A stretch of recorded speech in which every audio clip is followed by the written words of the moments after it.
that fan is hot. Not, well, it's not hot, but it's loud. Though it is technically blowing hot air because it's hot in here.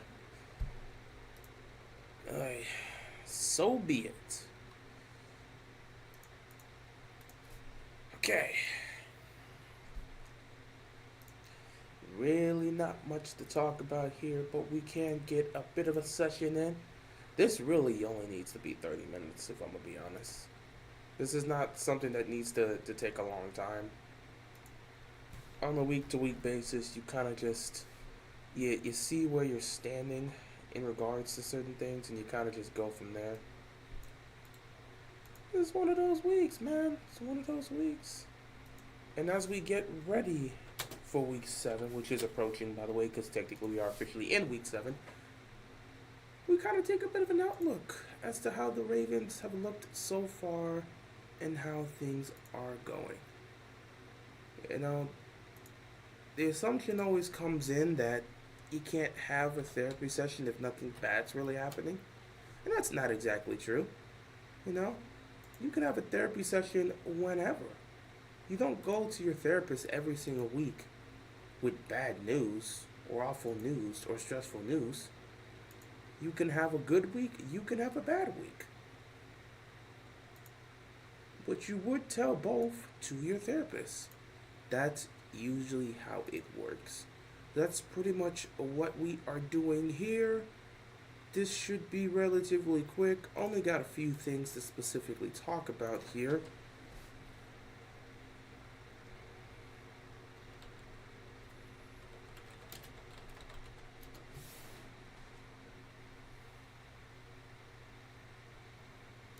Really do gotta like what you're seeing from some of these things here. But yeah, just got a few things to discuss. Let's actually take a look at him. And then would have been easier if I would have done that.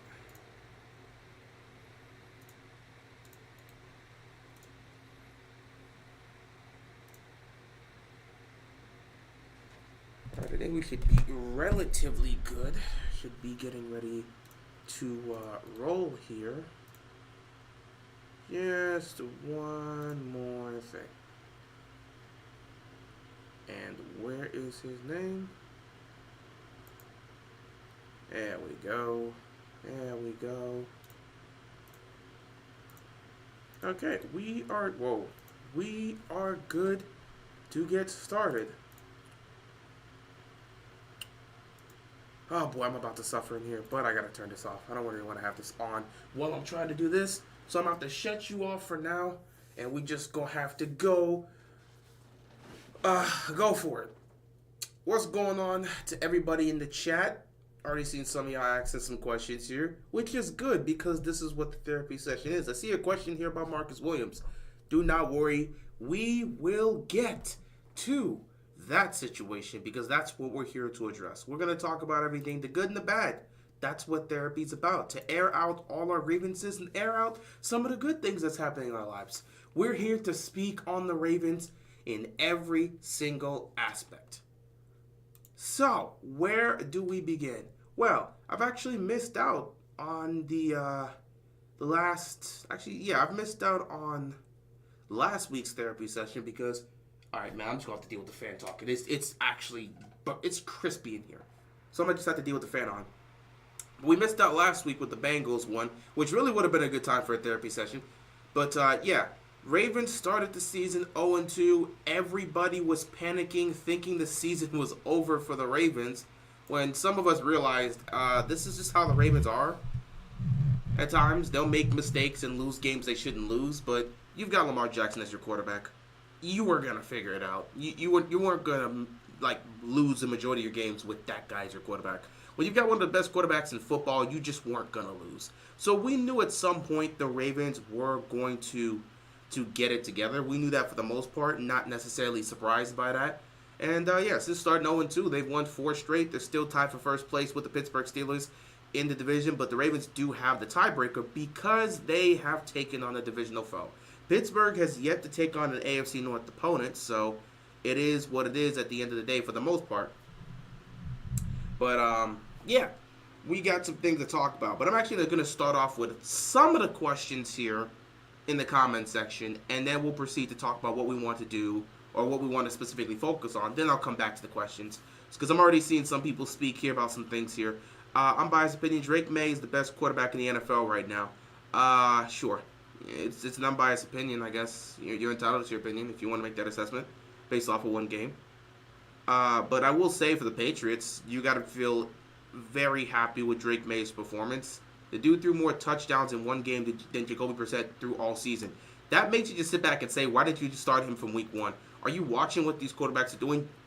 If they're good enough, if they have enough talent to be able to do something or at least learn on the fly, you just throw them in. If the Patriots would have thrown in Drake May from week one, he'd probably look better right now, and the team's position may look better or maybe look worse. I don't know. But they should have started Drake May from week one.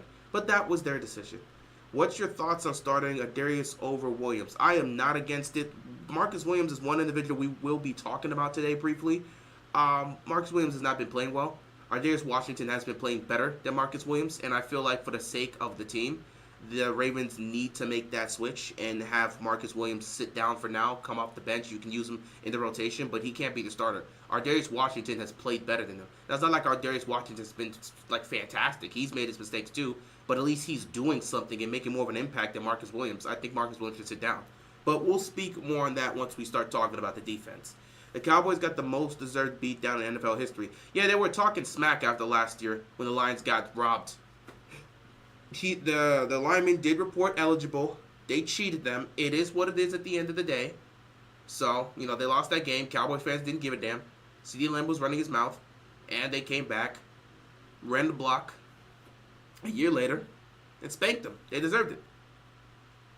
Hopefully the secondary locks in like crazy. Mike Evans and Godwin can torture us if we're not on our toes all game. That's a high expectation to see. I mean, you're not stopping Mike Evans. That's just not happening. I don't want to see Marlon and Evans at all. We keep saying we don't want to see Marlons on this guy or Marlon on that guy, but Marlon this year has actually been one of the best corners in football. He's not giving up a lot of separation. In fact, he hasn't even given up a 20-plus yard play on him. It's really been Brandon Stephens, who, by the way, has been doing a good job this season. But Brandon Stephens is the one that's getting cooked over the top. Marlon Humphrey has not been getting cooked over the top. And when he's matched up one-on-one against some of these guys, granted, it hasn't been a lot of reps, but when he's matched up one-on-one, he's damn near locked them down and made plays. So, honestly, I wouldn't be mad at a Marlon Humphrey on a Mike Evans type situation, specifically because Marlon Humphrey hasn't done anything this year that make you think he couldn't be able to do it. In previous years, absolutely. But this year, Marlon Humphrey's not giving up a big play over the top. No receiver has cooked Marlon Humphrey at all this year. He hasn't given up a 20-plus yard reception. I don't even think he's given up a 15-plus yard possession. In terms of corners in the league, Marlon Humphrey's right at the top with everybody else. He's having a great year. So I get based off of previous years when he was hurt or just not performing up to the level, you'd be like, you don't want Marlon Humphrey on these guys. But based on how Humphrey's been playing this year, he's done a good job. So I wouldn't mind it for the most part. I wouldn't have a problem with it. But you're going to rotate your corners on Evans for the most part, so it is what it is. But I wouldn't mind Marlon Humphrey on him. Like, again, Humphrey has not gotten beat over the top at all this year. So it's not like it's a situation where he's going to get cooked. So I wouldn't mind it. Let Nate Wiggins cook, too. You just got to let the rookie go out there and continue to get reps. Why y'all didn't get Davante Adams? Because we weren't going to accept the contract. I think people are forgetting that the Jets' desperation clearly showed with that. Nobody could get Davante Adams because nobody was going to accept that contract. A big aspect of why the Jets got Davante Adams is because they were willing to pay his entire contract. The Raiders said, no, we're not going to take some of that money. We're not going to take some of that cap. We're not paying for his contract. If you want Davante Adams, you can have Davante Adams, but we want some draft compensation, and you're going to have to take his entire contract. The Jets are in desperation mode. They took his entire contract. That's why Pittsburgh couldn't get him. That's why Buffalo couldn't get him. Because the Raiders were not going to take any of that man's contract. The Jets are desperate. They took his entire contract. Now it's up to them to figure it out and restructure it, but they took his whole contract. No other team was interested in doing that. So that's why the Jets got him. And we sure as hell was not going to.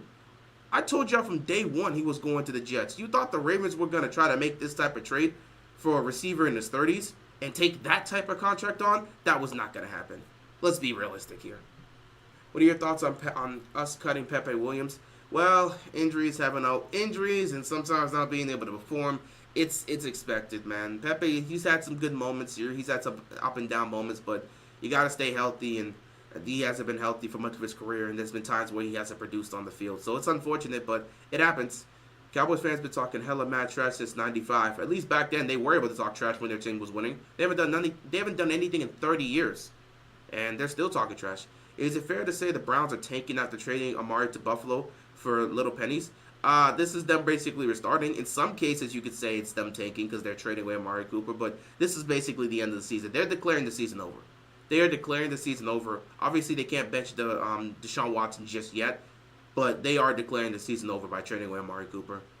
Wouldn't be surprised if they start trading away other pieces too, but you're going to have to keep some of your main guys. They are looking to start over.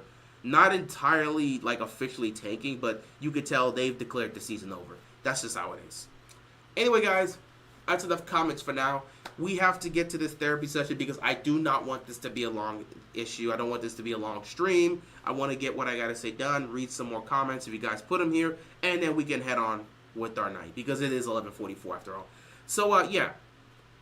The Ravens, man, they started off 0-2. Panic was happening after they choked the 10-point lead to the Raiders. Everybody wanted Harbaugh's head on a platter. Everyone wanted Todd Monken gone at that point because he wasn't living up to the expectations he set for himself and he set for this team last year. Because people forget Todd Monken for pretty much most of last year, probably maybe two games you can point to. One being the AFC Championship game, and another being, I guess you would have to look at the Colts or the Steelers game. There was two games where Todd Monken just did not have a good game plan all last year. Everything else was relatively good. It was relatively good to great. Unfortunately, the one time he didn't have a good game plan was the AFC Championship game. But again, he had set a standard of how he was gonna operate this offense and how the play calling was gonna be. So when we started off 0-2 and the play calling was shifty and not living up to expectations, people were starting to call for Todd Monken's head. But after 4 straight wins, offense looking to be one of the best in the league, and everybody vibing right now in terms of how the offense is able to score in multiple aspects, how they're able to attack both through the air and through the ground. All of a sudden, Todd Monken is just, he's off the hot seat. Now, John's still technically in the fans' mind, he's on the hot seat. In the Ravens' mind, he was never on the hot seat. John Harbaugh was not going anywhere. But the fans, for the most part, they haven't changed their mind about Harbaugh. It's just the team's winning, which everyone expected to happen. Win or lose, people are not changing their mind about Harbaugh because he himself is not going to change. So you'll still see people on social media still calling for his job. But when you're on a 4-game winning streak and you're looking good and you're vibing, no one's going to want to hear about your head coach getting fired. That's just not how that's going to work. So yeah, winners of 4 straight. They've got a matchup on Monday Night Football against the Tampa Bay Buccaneers, which should be a fun one. I'll be looking to preview that game, have some things to say about that, because the Bucs match up really well against us, and they have a high-octane offense, man. They can put points on the board. Through 6 games so far, the Ravens have scored 177 points. The Bucs have scored 178. So clearly they're right up there with us in terms of scoring. Yeah, Baker's having a great year. He's slinging that thing down there. Mike Evans and Chris Godwin are still great receivers. They've got a lot of talent offensively. Defensively, they're a bit shaky, but they can make plays here and there. It is what it is at the end of the day. So we'll be talking about that, not in this stream, next stream, but we got to be prepared for that. However, I did want to mention that is our matchup next week. We'll have our preview when we have our preview at some point this week. Maybe tomorrow, maybe Thursday. We'll see when we make the preview video for the Ravens and Bucs game. But it should be fun. Monday Night Football, so we don't have to worry about anything Sunday. We'll be able to chill out. We'll see them on primetime Monday night. But, yeah. Through 6 weeks, the offense has finally found its groove for the most part. So there's been some great. If you take a look at this dynamic duo between Lamar Jackson and Derrick Henry, you'd find that it's been crazy, man. It's been crazy. Lamar Jackson is like top 10 in a lot of things, bro. He's top 10 in a lot of things. Like, he's top 10 in passing yards. He's top 10 in passing touchdowns. He's actually top 5 in passing touchdowns. He's top 10 in QBR and passer rating. He's top 10 in rushing yards. The fact that Lamar is top 10 in both passing and rushing yards is crazy. Lamar has totaled nearly 2,000 total yards of offense by himself. Nearly 2,000 total yards of offense. He has 1,529 yards passing, and he has about 400 yards rushing. Let me actually take a look at it here. Yeah, he has 1,529 yards passing, and he has 403 rushing yards. So the guy has nearly 2,000 total yards through 6 games. That is insanity to see a player have nearly 2,000 total yards by themselves in nearly 6 games. But that's what Lamar Jackson is doing. And that's basically a big part of why he's been in the MVP conversation, because he's putting up crazy numbers. It's realistic right now. Let me just do some quick maths here. Let me get my calculator out, because I'm not going to do the maths here in my brain. Or just write this down. That means I have to sit here and you would see me doing the addition and stuff. But Lamar Jackson so far, if we're talking about averages, Lamar on the season is averaging about 255 yards passing a game. He's also averaging about 67 yards rushing on the ground. If we were to calculate that on a 17-game basis, Lamar is on pace to well ahead. He's on pace to absolutely break that mark and become the first quarterback in NFL history to throw for 4,000 yards and rush for 1,000 yards. Lamar right now is on pace for nearly 5,500 yards of total offense by himself.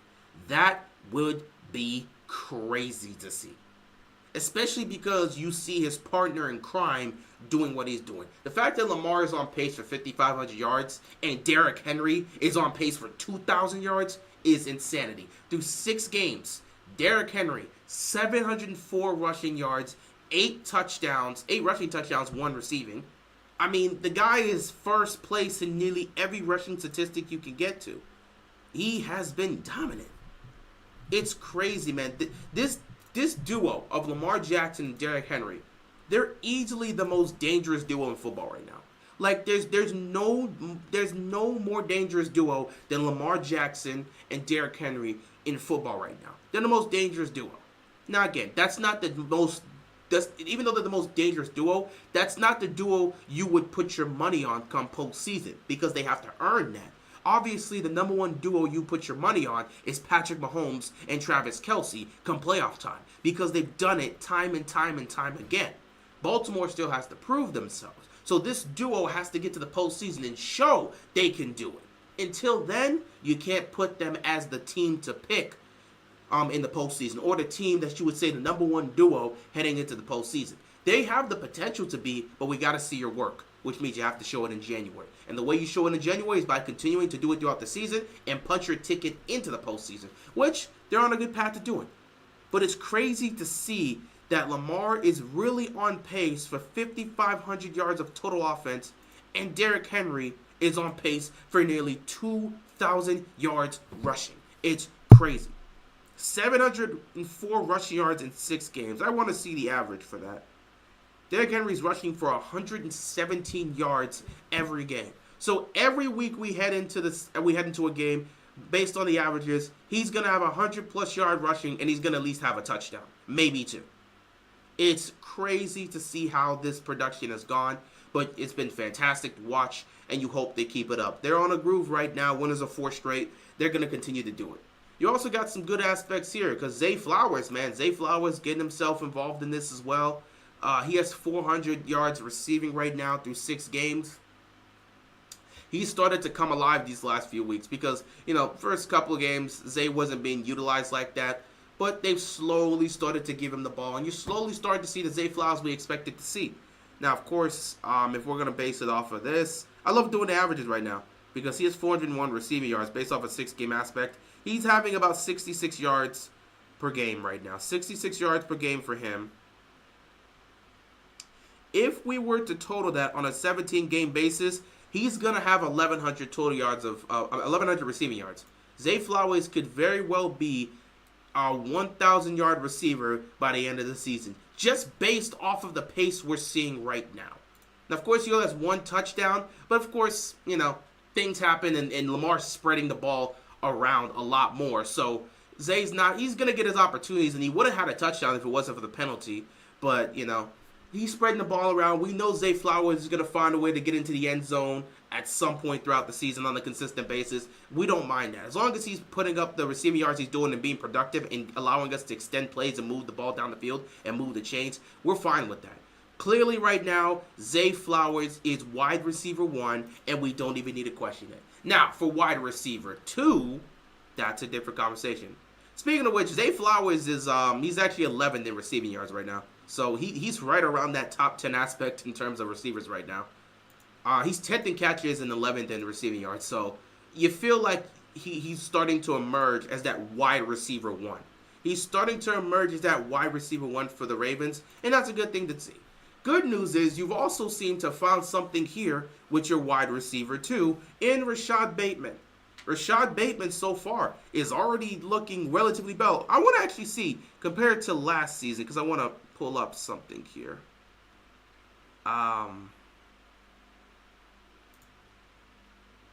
Last year, he played 16 games. He had 367 total yards and a touchdown. Through 6 games this year, he has 273 receiving yards and 2 touchdowns. So already in terms of touchdowns, he's already better than what he had last year. And actually, he's matched his career high in touchdowns so far. Receiving yards, he's not there yet, but based on the pace he's on, he is most certainly going to do it. It's nice to see Rashad Bateman finally getting involved in this offense, and the chemistry that we're seeing with Lamar and Bateman is starting to show up on a more consistent aspect. Based on his numbers, if we were to stretch this out on a 17 game aspect, I would have to say, because I'm always doing the calculations here, I would have to say that he's going to get close to 800 receiving yards. He's going to get close to 800 receiving yards. You could look at this and say, Zay Flowers would be a 1,000-yard receiver. Rashad Bateman as your wide receiver 2 could be close to 800 yards receiving, which would be his best season and showcase what he can do. So you're starting to build a nice 1-2 punch with the Rashad Bateman, with the Zay Flowers. You want to continue to see it. Honestly, the ball's been spread around well. You're seeing Isaiah Likely be in the conversation here. Mark Andrews finally got to the party. Thank you to see him. These last 2 weeks, he's been getting together. So you're watching Lamar spread the ball around, and you're watching these weapons get involved. And that's a good thing. That's all you really would ask for if you're the Ravens. You want to see your weapons get involved. And boy, have they been getting involved. They have been getting involved at a high level, man. They've been getting involved at a high level.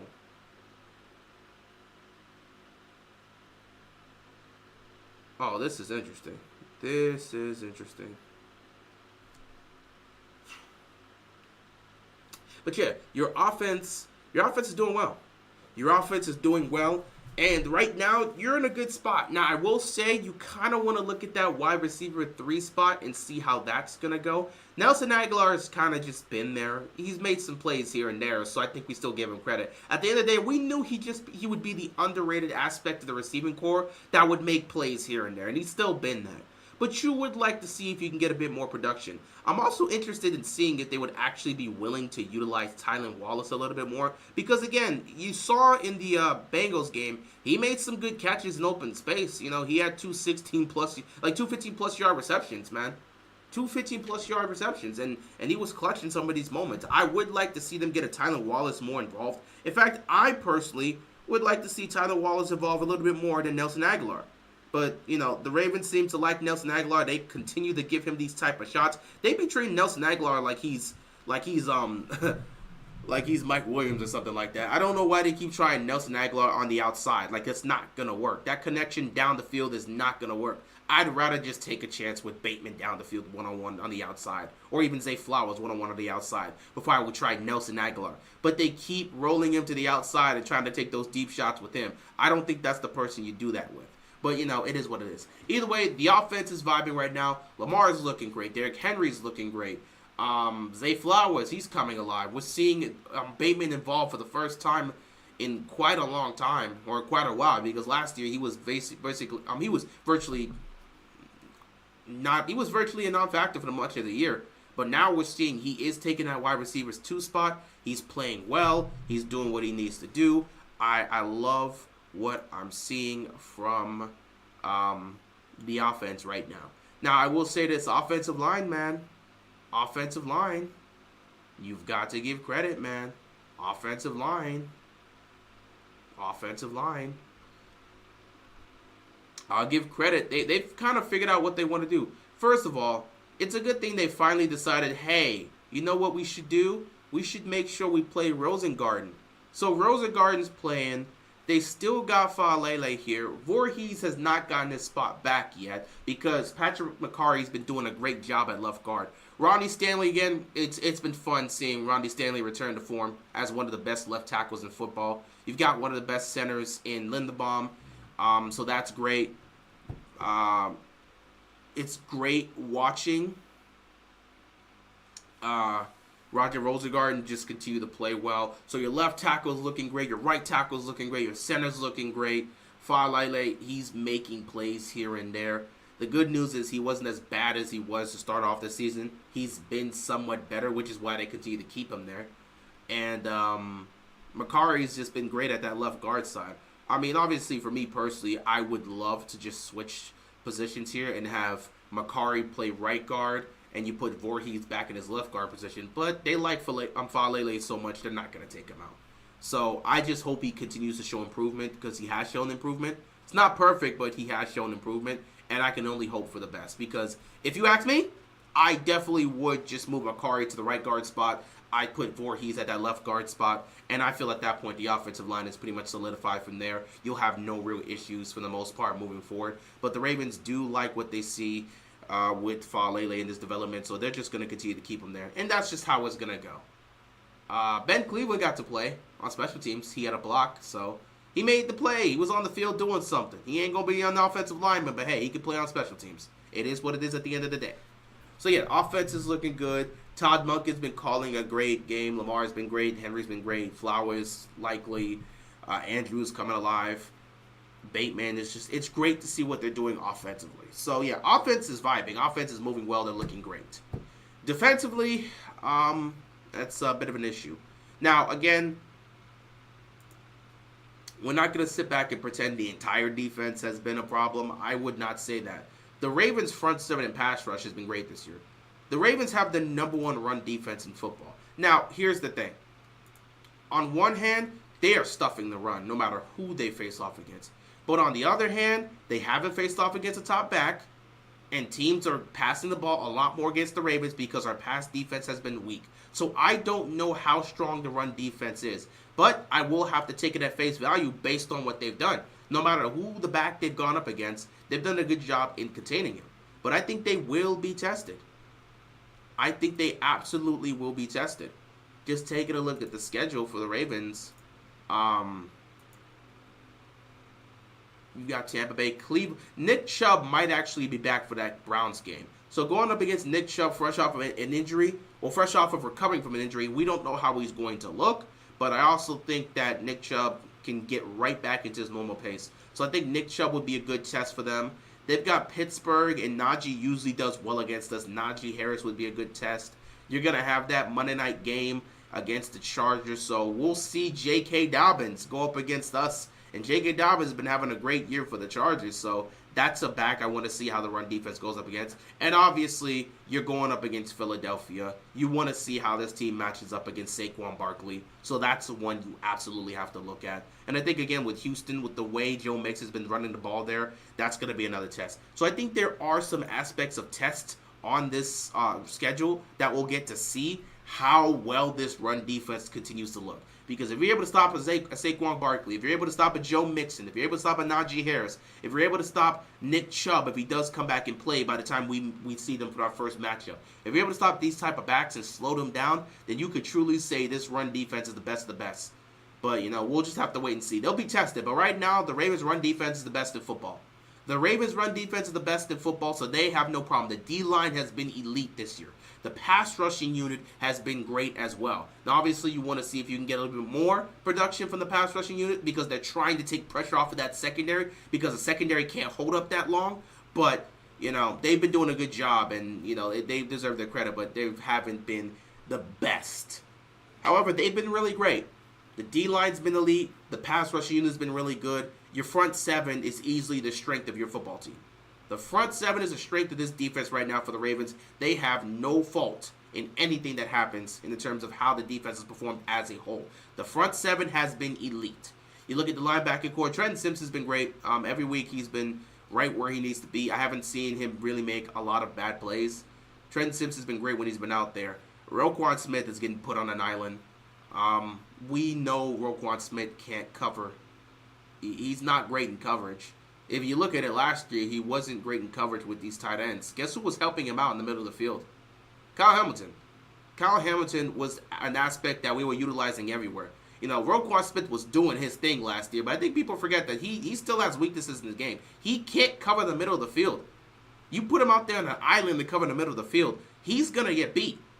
Last year, he wasn't getting beat because he had the safety help from Kyle Hamilton.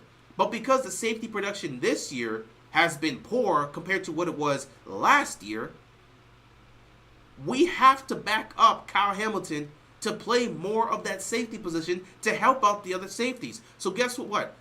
Marcus Williams not producing that much. Eddie Jackson not producing that much. It forces you to put Kyle Hamilton back there, which leaves Roquan Smith on an island to cover the middle of the field, and he's just getting beat. He's just getting beat. Now, in terms of how he's looking in terms of stopping the run and putting pressure on the quarterback, Roquan Smith's still elite.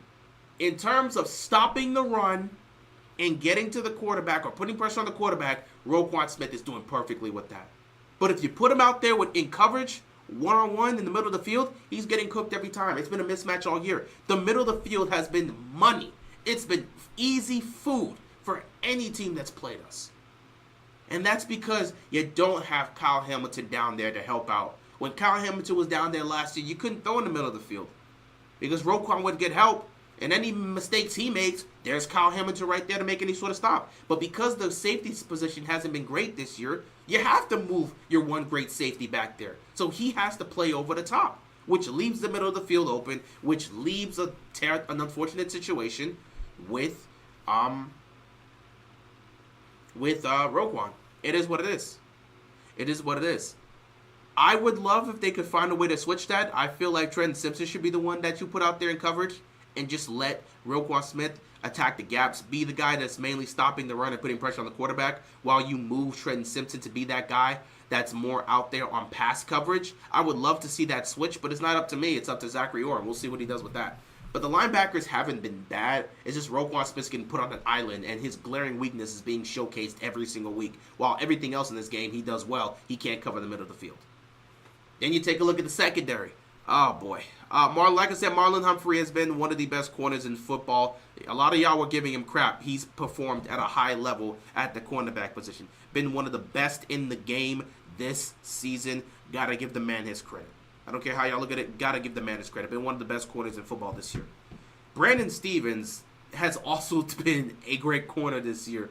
The problem is Brandon Stephens won't turn his head around to save his life. If you go look at it, in terms of cornerbacks that are not giving up much separation, Brandon Stephens is at the top. I didn't even know this, but in terms of tight window throws, in terms of defenses or secondaries forcing tight window throws, the Ravens are one of the best defenses in forcing tight window throws. So they're not giving up anything easy. The problem is they're still being completed. So they're forcing these tight window throws. They're just not stopping them. And a lot of those tight window throws are being completed on on Brandon Stephens. So a lot of tight window throws are happening. They're happening. They're forcing them into these tough spots, but they're still being completed, and it's being completed on Brandon Stephens. Why? Because Brandon Stephens refuses to turn his head around and locate the football. It's not even just to turn around to try to make a play on it. To try to make a play to try to pick it off. But if you turn your head around, you can at least try to bat the ball down.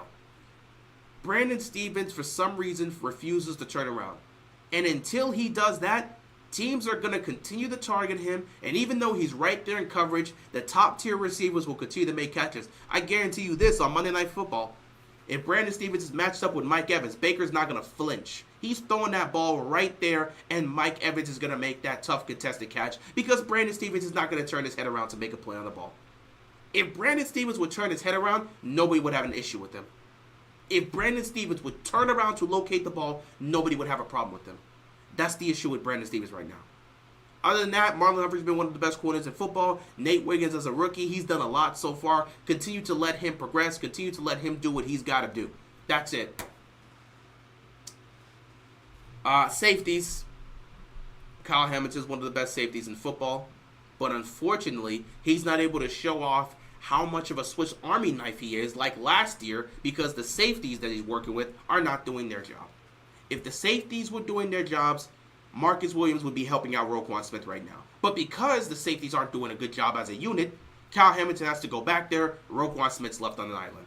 But yeah, Kyle Hamilton's been great. One of the best safeties in football. He's been great. The problem is he's working with Marcus Williams and Eddie Jackson back there. And Eddie Jackson has not been great.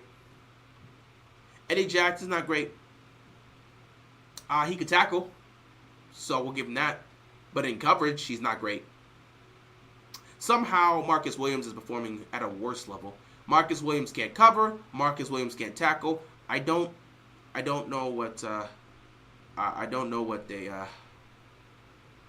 they do with him, and I don't know what he's actually out there doing. He can't cover. He can't tackle. He's getting beat. He got tricked by on the touchdown. He got mad tricked by Jaden Daniels, man.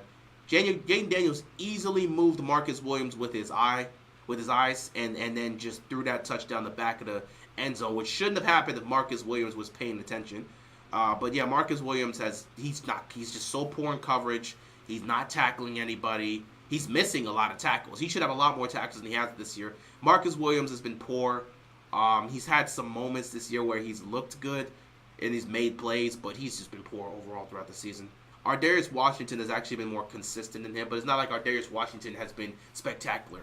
People would rather put Ardarius Washington in right now, and I wouldn't mind that being the case because Marcus Williams has just not played well. And it's just insane to see because you expect better from him.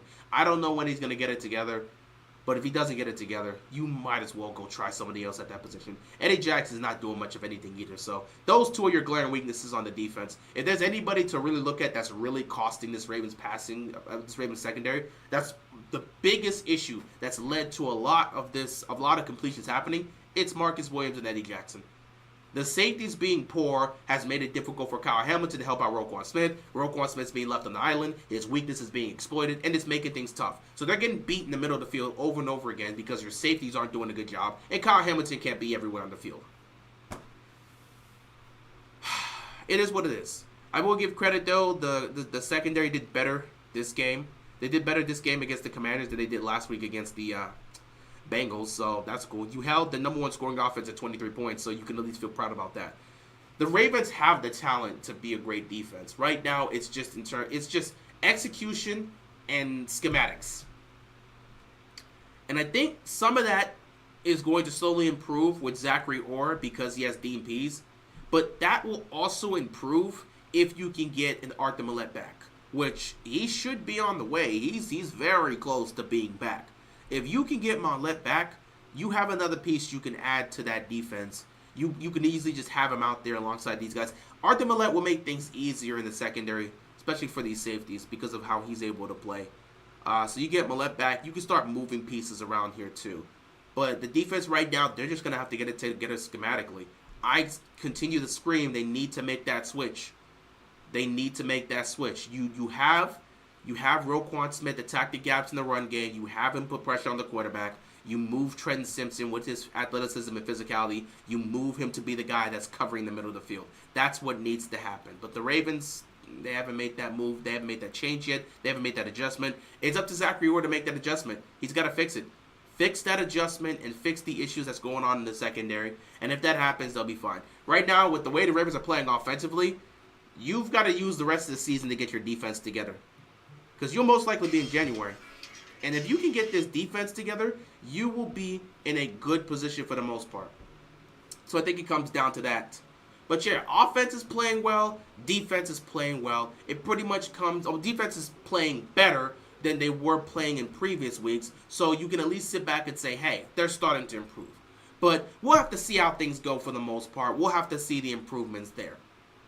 And yeah, that's pretty much all I have to say here for the most part. I don't really think I have anything else to speak on in terms of the Ravens so far through 6 games. We just have to continue to see how this develops. The offense is looking great. The defense is still shaky in the secondary. They've got things to work out, but they have the rest of the season to try to get it together.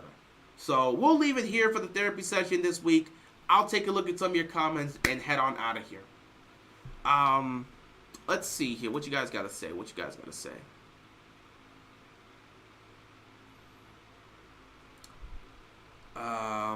The day the Browns trade the best defensive player, you know they're not going to the playoffs or win any game anytime soon. I don't think they're trading Myles Garrett. Even if they're going to tank and restart, you would like to have a veteran presence there. They're not trading away Myles Garrett. John Harbaugh finna get that old 10. No, he's not going anywhere, bro. He's not going anywhere. He's just not. We cannot sleep on the Bucs. Their offense is nasty. Why would you sleep on a 4-2 team?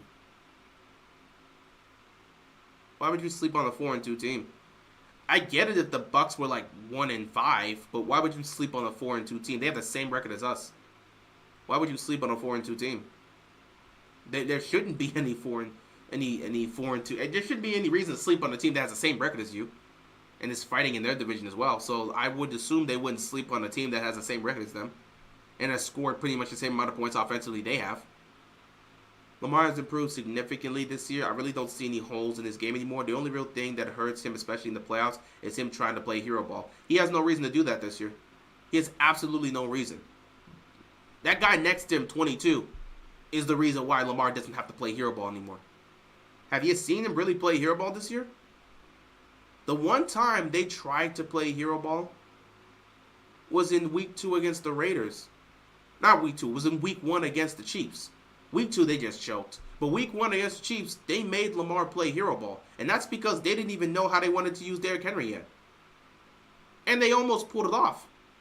But again, you don't want to have to put Lamar in a situation where it's just like, Lamar, just go play hero ball. No, you want to be in a situation where you'll be fine with Lamar playing hero ball and saving you like he did in the Bengals game, but you still need to have somebody to help him because you can't win every single game. And against the Chiefs, you play hero ball, it's over.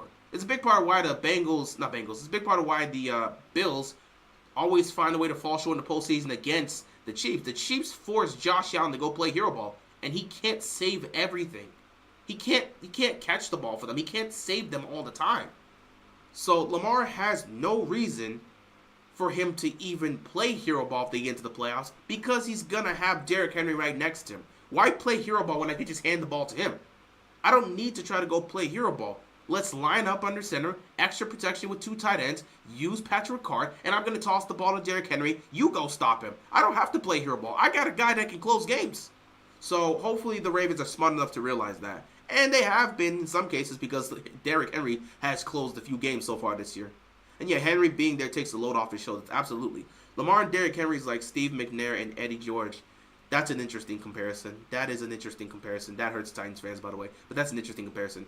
Is this the best way to describe that Dallas beatdown on Sunday? The Lions... okay, I'm not going to say that out loud. That's just wild. That is just wild. Another thing that we greatly benefit from Henry being here is that we finally have a closer in the fourth quarter. Aren't as stressful as it... Yeah, it doesn't stress us as much, but that all depends on whether or not the Ravens use Derrick Henry. They didn't use Derrick Henry in week 2 when they should have closed out against the Raiders. They blew a 10-point lead. So it's up to them to utilize him, but it is what it is. Stevens better learn how to turn his damn head around sometimes, or it's going to be a long game against the Bucs. Yeah, if he doesn't turn his head around against Mike Evans, he's getting cooked. If he doesn't turn his head around against Jesus, not Mike Evans. Why am I forgetting his name?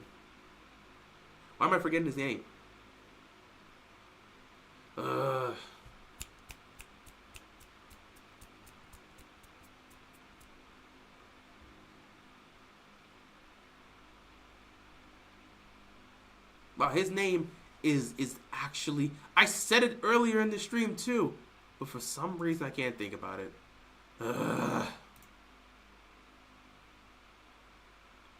That's fun. Chris Godwin. I have to go look that up too. Yeah, if he doesn't get his head around against Evans or Godwin, yeah, he's going to get cooked. He's going to get cooked. Absolutely, he's going to get cooked. Because they're just going to catch the ball right on his head. And everyone will be like, why didn't you turn around and locate the ball? Where's Michael Pierce? He's been there. He's been, here and there. I'm glad Lamar opened his mouth and told them to keep their foot on the gas ever since they've been unstoppable. I mean, Lamar's been pressing that, but he's not the one that makes the decisions as to whether or not they put their foot on the gas. I guess you're saying he did it publicly, but Lamar has been pressing for that for a while now. I forgot Tez Walker was on this team. Yeah, he's on this team. Apparently, he's just been injured and hasn't been 100% and ready to go yet. I don't even know if he's going to get a shot this year on the field. They like what they're getting with Likely. They like what they're getting with Flowers and Bateman. They'll trust Nelson Aguilar more, and they might even put out Wallace before they even try out Walker. They're not throwing a rookie out there, unfortunately. I hope he gets an opportunity, though. 49ers versus Chiefs. Who's going to win for Week 7? I'll take the Chiefs. I'm going to be honest. Let's just take the Chiefs. Until you beat the Chiefs, I can't pick against them. They find ways to win games. They have a formula that works for them, and they execute at a high level. As long as you have a formula that works, and you've got Patrick Mahomes, Travis Kelce, and Andy Reid in big situations, you don't bet against them. I think the 49ers will have a chance to pull off the revenge game, but I'll take the Chiefs. Yeah, Salah got fired last week. We need Arthur Millette back. That will make a difference. Yeah, he's going to be back soon. He might be back this week. We'll see. Screw it. Put Ben Cleveland at nose tackle and watch him cook. That's funny. 49ers need CMC for Week 8 versus Cowboys. 49ers need CMC back in general. They need to beat the Chiefs. This is a must-win situation. One case you could say it's a must-win situation, but they play in different conferences. If this is seen as a must-win situation, it's more so for them to feel like they could beat the Chiefs if they match up with them in the Super Bowl, potentially this year. So I feel like it's a must-win. I can see where you're coming from with it being a must-win situation in terms of we may see, if we get to the Super Bowl, we may see these guys again. So we have to be able to beat them if we match up head-to-head this year. But at the same time, they play in different conferences, and they're not guaranteed to get in the Super Bowl. Losing this game doesn't automatically put them in a situation where their season ends here. But it would be a good game to get. Playing against Lamar and Henry every day in practice certainly helps our run defense. Yeah, true. Yeah, Trent Simpson should be the one to cover. Roquan should be the one that shoots the gaps. I agree. Tyus Bowser can cover better than Rowe, and he's an outside linebacker. Plus, he ain't even on the team anymore. Yeah, Bowser's not coming back. My trip, did Lamar get big again? Go look at Week 1 to 3, and now look, he added muscle back. And also, when Lamar breaks a run, he needs to stop slowing down, trying to do too much. I mean, you're never going to see Lamar just go full speed. I don't think you're going to see a situation. Unless Lamar is in open space, he's not going to go full speed. But yeah, I don't know. I would have to take a look at Week 1 through 3 through now to see if Lamar's put some more muscle on. Marcus Williams on one pec is better than current Marcus Williams right now. It's insane. It's embarrassing, and he knows that. He should be better than how he's been playing so far. He knows better than that. Baker's been playing really good. Yeah, he's been balling out this year. He's absolutely been balling out this year. Browns trading Amari Cooper essentially is them giving up. Expect Zadarius Smith to be out of there too. Yeah, they may start trading some other pieces and get ready to try to get some draft picks, try to upload and try to, turn this around and potentially tank, but not really. What's going on, Trent?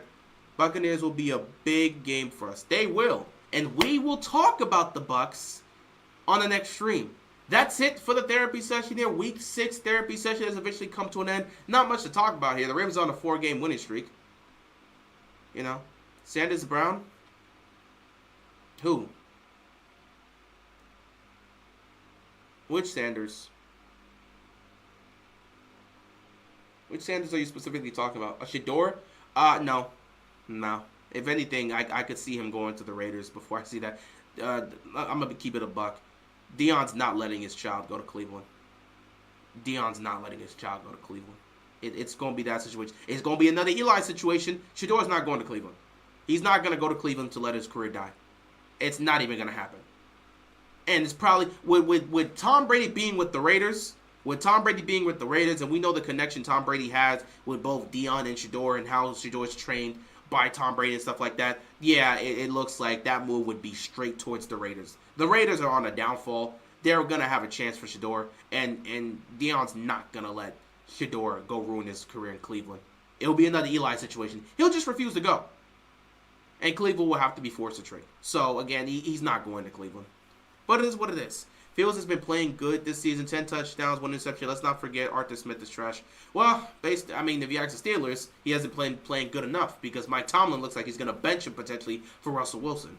But it is what it is. Anyway, guys, I appreciate you tuning in. It's well past 12 o'clock. I didn't want to take too much of your time. I just wanted to be able to get out this brief therapy session so we can move on to Week 7. Next stream, we are talking about the Ravens-Bucks Monday Night Football matchup. Should be a great one. Should be a fun one. Can't wait to discuss it. I love when we go up against Baker Mayfield because it's always a battle. Lamar versus Baker is an underrated matchup because we've had some classics with Baker Mayfield, and I can't wait to see how this is going to go. Baker's been balling out over there in Tampa Bay, and I can't wait to see how this matchup is going to go. It should be fun on Monday Night Football in Tampa Bay. We'll just see how things go. With that being said, guys, enjoy the rest of your night. If you guys got school tomorrow, please go to sleep. If you got work tomorrow like me, go to sleep. You need the rest. But yeah, with that being said, I appreciate you guys tuning in. I'll see you guys later. Be sure to stay safe, and peace out.